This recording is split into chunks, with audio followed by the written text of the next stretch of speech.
Welcome to Midco Sports Magazine. Our theme this month is From the Plains to Fame. 3 stories of people from the Dakotas who have gone on to some very interesting and very inspiring achievements. We have a young woman from Rapid City, South Dakota, now living in Los Angeles, who has become a bit of a reality TV star. That's when she's not setting land speed records or building and driving and racing about anything you can build and drive and race. Jessi Combs is coming up later. So is Kent Katich. His connection is that he was once a Coyote, a basketball player at the University of South Dakota who has gone on to become the yoga guy for the National Basketball Association. But we start with a true American legend. This year marks the 50th anniversary of Billy Mills' stunning victory in 1964 at the Olympic Games in Tokyo in his race in the 10,000 meters.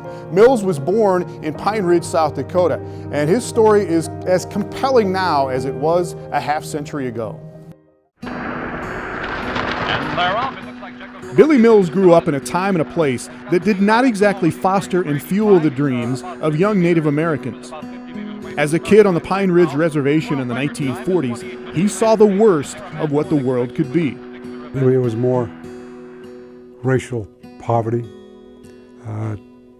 I've gone in as a child, restaurants in the state of South Dakota, with my dad waiting 45, 50 minutes before we're served. I've gone in where they wouldn't serve us. I've gone in where you're harassed. And that was not South Dakota, that was America. So how does a young man with so many odds and obstacles stacked up against him go on to pull off one of the greatest Olympic upsets of the 20th century? It really all comes down to spirit and survival and strength. Mills is a member of every Hall of Fame you can think of. He has earned every award you can imagine. But none of that, of course, was even a thought to him 50 years ago. In fact, to understand and appreciate his Olympic victory, you have to go back to those childhood days and his connection to his father, and how words about wings would come back to him years later on the track in Tokyo. There were 2 races. One race I was trying to heal a broken soul.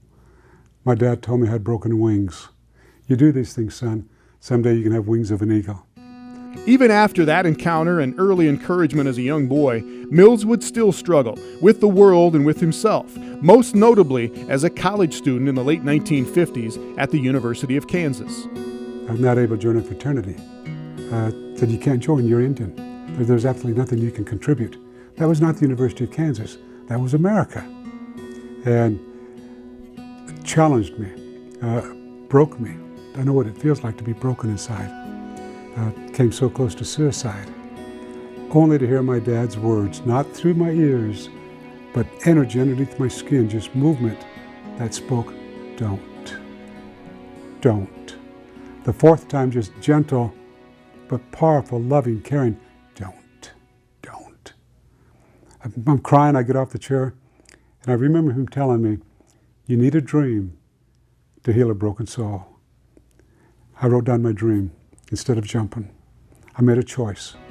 I wrote down gold medal, 10,000 meter run. One more flashback before that gold medal race. Mills tells his story about a race he ran a year before the Tokyo Games in Belgium in 1963, where he meets a competitor who, like Mills' father, would change Mills' life with some simple words. 80 meters to go, boom. This runner goes by, blows us away, wins the race. Mohamed Gamoudi from Tunisia. We go for a run the next day and he said, more speed. He speaks Arabic and French. Billy, more speed. And I practiced speed for a year. When I went in Tokyo, Billy, too much speed. Tokyo Games 1964, the 10,000 meters, a race never before won by an American male. With 1 lap to go, Mills takes the lead, going past world record holder Ron Clark. Clark pushes Mills to the outside, but Mills recovers. His friend Gamoudi surges to the front with Clark just behind him. Mills keeps them within reach. And then, one final try coming off the curve. They're 8, 9, 10, maybe 12 yards ahead of me, 120 meters to go. Now, to make up 12 yards and 120 meters is a lot. Now, I've got to go now. Lifting my knees, pumping my arms. Gamoudi's in lane 2, Clark's in lane 3. A lapped runner that they go by tucks in behind them, starts to cross across the track. He's in front of me. Momentarily, I panic. He moves into lane 5. Lane 4 is open, 30 meters to go. I may never be this close again. I've got to do it now. Wings of an eagle. Look at Bill! Look at Bill! Coming on! Bill is coming on! I won, I won, I won. Gamuti's words. 30 meters to go. Nadia, his daughter, said, my daddy's in first place. Clark is beginning to fade. Lane 1 is open. My daddy looks. No Billy. My daddy told me, you're an American Indian. And you were like an arrow being shot out of a bow. Boom! You drove by my daddy and you won. And he was so happy for you. And I said, why? I beat him. She said, no, you didn't beat my daddy. You won. The manner in which you won was so electrifying. It had to be your moment. It had to be a gift.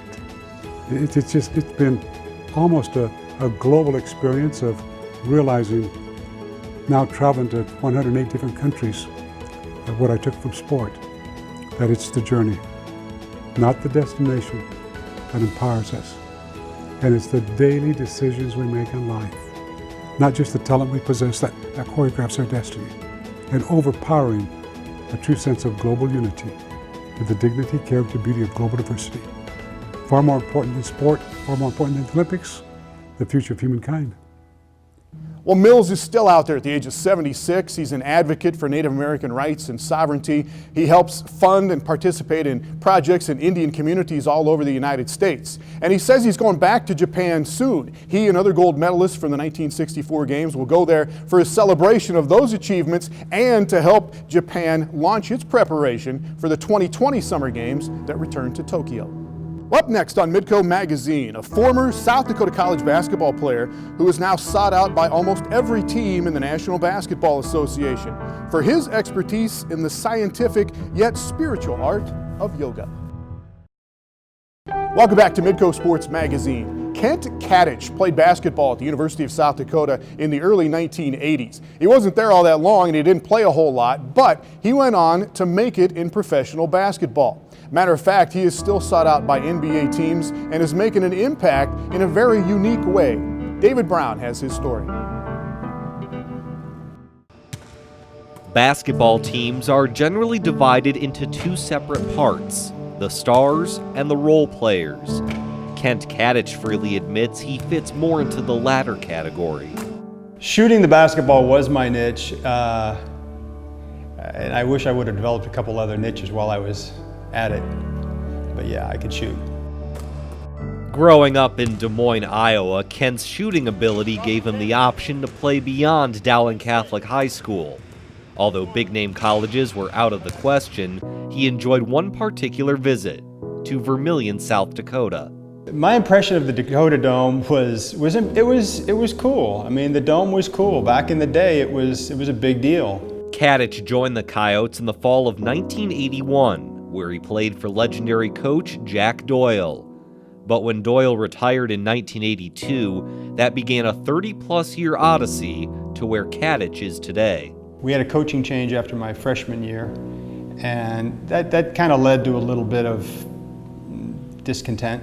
After his second season at USD, Kent not only left the team, but college altogether. Sometimes you have to make hard choices, and I wasn't having any fun anymore. You know, and it got to the point where if you're not having fun, you got to kind of look for other things. Katich needed a new role, so he drove to the land of stars, Los Angeles, California. You know, I didn't really have a place to land, so I ended up sleeping on some couches and cars a couple times. And by a strange chance, somebody asked me if I had heard of Giorgio Armani. And the next thing you know, Katich was on his way to Italy as a runway model for the notorious fashion designer.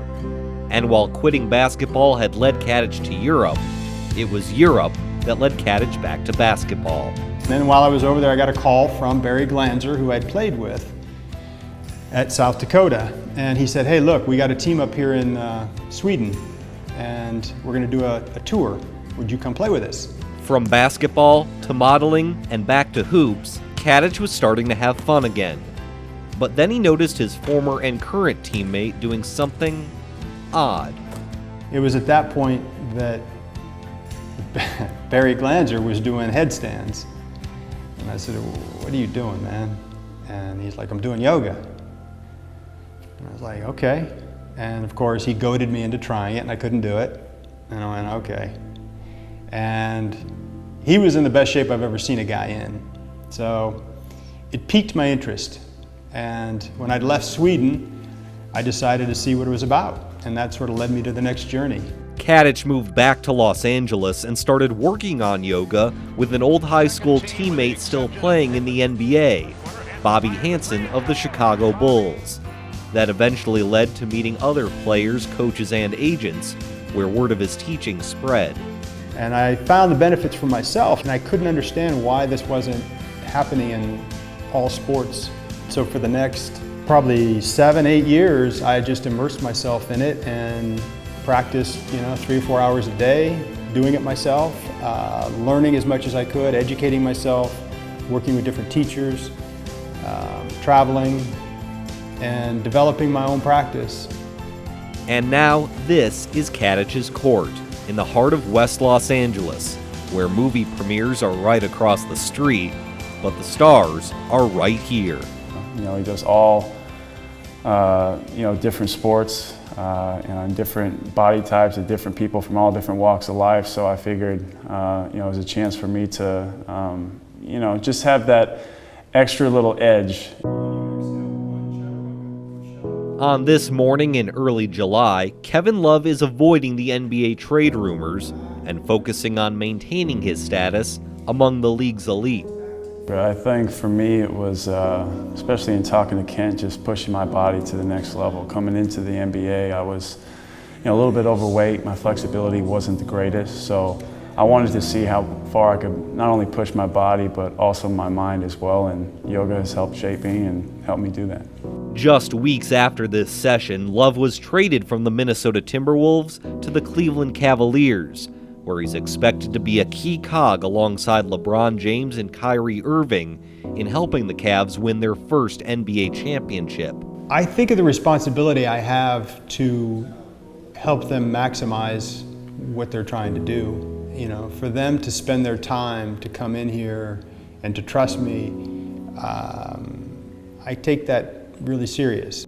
It's very personalized, I guess, to who he's working with, and even outside of here, we talk about a lot of things that help expand my game and help me off the court as well. Word-of-mouth advertising has landed other big names for Katich, including Dirk Nowitzki of the Dallas Mavericks, Andre Iguodala of the Golden State Warriors, and Blake Griffin of the Los Angeles Clippers. Simply put, Katich is known around NBA circles as the yoga guy. I just think it's that he knows the client. He knows what my body is capable of. He always asks me what workouts I've done throughout the day, so he knows how to push it. Katich is still the role player he always was, only this time his role isn't to complement the stars, it's to help them. And through yoga, he's become a star in his own right. I just did not know that this was possible. And, for me, that's what was it was somewhat of a profound moment about South Dakota, because I wasn't necessarily happy there, but I also realized that what I got from it is why I'm here today.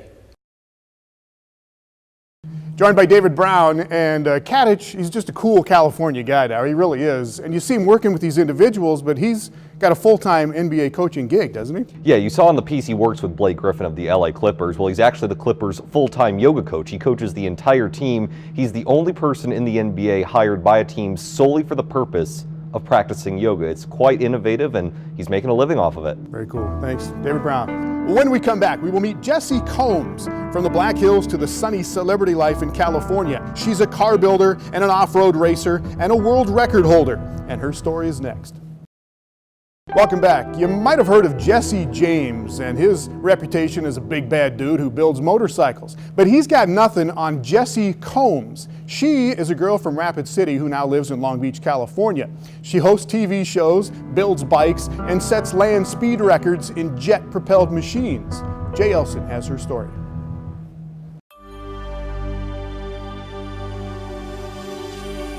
To an outsider, the landscape of western South Dakota is merely a highlight to an otherwise flat and forgettable stretch of American countryside. But those that truly understand and embrace the lay of this land view it as one of nature's perfect playgrounds. You have all sorts of diverse terrain between the Badlands and the hills and the rocks and the prairies even. I mean, there's so many different things that you can do in the state of South Dakota that a lot of people, I think, have no clue how amazing the state really actually is. Jessi Combs knows full well. She spent most of her childhood exploring the unlimited recreational opportunities that Rapid City and the surrounding area have to offer. I mean, we could go rock climbing, we could go cliff jumping, we could go motorcycle riding, we could go racing. There's so many different things to do that I think because of all of those things to do, that's kind of led me into this, I guess you could say, world of extreme things. I love taking risks, and South Dakota was one of those places that you could take those risks in somewhat of a conservative state where it was still actually allowed to go out and kind of break the rules or go out and break the barriers, I guess you could say, and still get away with it. Combs developed a fascination for the machines that helped her break those rules. But she wanted to do more than just drive them. She wanted to understand them and ultimately create them. After passing up a full-ride scholarship to a prominent interior design school and a brief attempt at a professional snowboarding career, Combs made her way to Wyotech in Laramie, Wyoming, where she earned a degree in custom automotive fabrication. I can pretty much build a vehicle from the ground up. Chassis fabrication, street rod fabrication, paint, body, trim, upholstery, high-performance engines, you name it, I can pretty much do it. She didn't just do it, she did it well. So well, in fact, that the school offered her a full-time job building its show cars. And that opened the door to something she'd never envisioned. Combs was invited to appear as a guest fabricator on the television show Overhaulin', which marked the beginning of an entirely new career. 11 years later, Combs has appeared on a number of other shows, even serving as host for programs like Extreme 4x4, Mythbusters, All Girls Garage, and Overhaulin'. When I was going to school, I fully thought that I was going to be going back to Rapid City, South Dakota to build motorcycles, and that's what I thought I was going to do. And then this whole little side path came about, and here I am, kind of I hate to say it because I don't think that I am, but I'm somewhat of a celebrity now, so it's kind of weird. While her ever-improving skill set has pulled her in several different directions, Combs has never lost sight of her first love, speed. You name it, she's probably raced it. Professionally, Combs prefers off-road, but that's as close as she'll come to picking a favorite. I love racing desert because of the challenge, the ever-changing terrain. You never know if you're going to get hard pack, soft pack, gravel, hills, dirt, silt. You never know what you're going to get in the stretch of the Baja Peninsula, so I love that. I love racing Ultra 4 because you got the mix of rocks and it's a dual-purpose built vehicle. And then rally is something that there's car control, there's massive car control that you don't necessarily need to have in anything else. Flinging your car around, driving sideways over a crest, it's kind of awesome.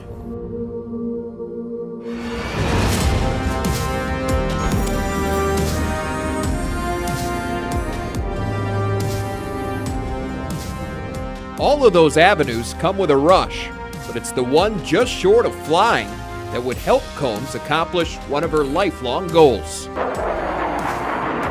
I want to be in the Guinness Book of World Records, and I don't think I'd have the patience to actually grow the longest fingernails in the world. You know, like, what was I going to do to be in the Guinness Book of World Records? Well, why not be the fastest woman on four wheels? It makes complete sense for what I do and what I love to do, and I love going fast, so when that opportunity presented itself, I had to say yes. The opportunity came in the form of the North American Eagle Supersonic Speed Challenger, which is an F-104 fighter jet without wings. The North American Eagle is set to break the overall land speed record, which is set at 763 miles an hour right now. So their goal is the car could go over 800 miles an hour. But to help gain a little bit more awareness on the car, they wanted to put a female in while we're doing these testing sessions. Combs got her chance on October 9th, 2013 at the Elver Desert in southeastern Oregon. And the rest is history.